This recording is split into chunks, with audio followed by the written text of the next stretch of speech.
এই পৃথিবীতে বিড়ি আর সিগারেটই একমাত্র খানা যেটা টয়লেটে ঢুকে খাওয়া যায়, তাই না? পৃথিবীতে সিগারেট আর বিড়ি একমাত্র খাবার। রাগ করবেন না যারা খান, রাগ করেন না। আবার একটু কমন সেন্সটা কাজে লাগানোর জন্য, চিন্তার জন্য বলতেছি। এটাই পৃথিবীর একমাত্র খাবার যেই খাবারের গায়ে এই খাবারের বদনাম লেখা থাকে, স্মোকিং কজেস ক্যান্সার।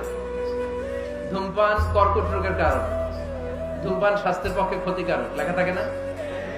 আচ্ছা ধরেন ফরিদপুরের একটা কোম্পানি নতুন চানাচুর বের করছে, ওই চানাচুরের গায়ে লেখা এই চানাচুর খাওয়ার 1 ঘন্টার মধ্যে বমি শুরু হবে আর ডায়রিয়া হবে।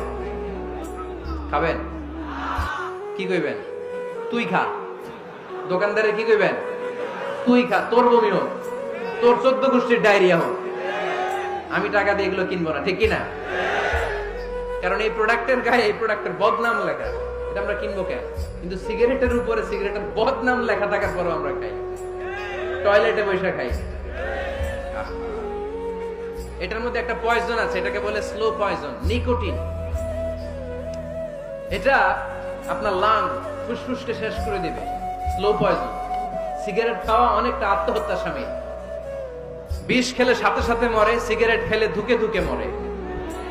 আর সিগারেট থেকে হিরোইন, গাঁজা, ফেন্সিডিল, ইয়াবা, ম্যারিজুয়ানার পথে মানুষ পথ বাড়ায়, পা বাড়ায়, তাই না? এগুলো খাবেন না। ওয়ালা তুলকু আইদিকুম ইলা তাহলুকা, নিজে নিজেকে স্বেচ্ছায় ধ্বংসের দিকে ঠেলে দিও না। জীবনটা অনেক সুন্দর, জীবনটা অনেক রঙিন, আল্লাহর দেয় জীবনটাকে উপভোগ করার দরকার আছে না নাই? এই জন্য সিগারেটকে এই ফরিদপুরের প্রোগ্রাম থেকে আমরা আজকে নো বলে দিলাম। কি বলে দিব?